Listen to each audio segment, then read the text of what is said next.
Alright, welcome back for another video here. Today's video is on how cable can be extremely fast, but if you're running a VPN, you might be taking a hit. So I got cable in the house now, or in the apartment here, and we've run a few speed tests.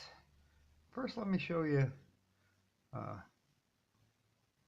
the setup we have, and then we'll get around to those speed tests. So let's get to that right now. Okay, and here's our router setup.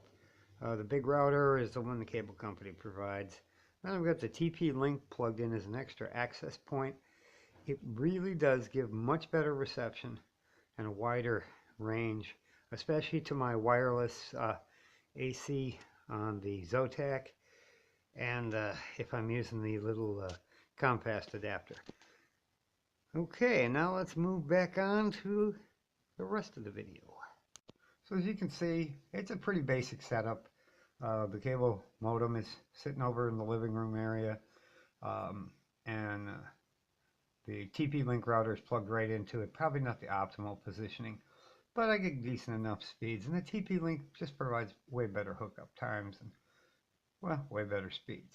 So now let's check out some tests I ran on speed test today. So as you can see, this is with no VPN turned on.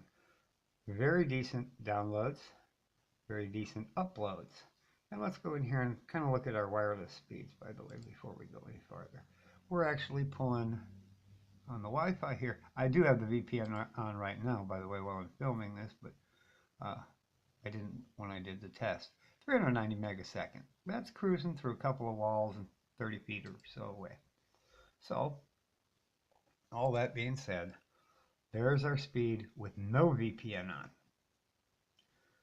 Now let's go over here and check out the speed with the VPN turned on. Uh-oh, not so good. Now we're running a little VPN called BetterNet. It's a freebie right over here. It works.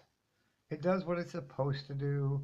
I mostly run it because when I go into my websites, if I go to the dashboard more than about 3 times, as I call it, going to the well, all of a sudden I can't connect anymore. Doesn't matter if I'm on AT&T, Mediacom, what.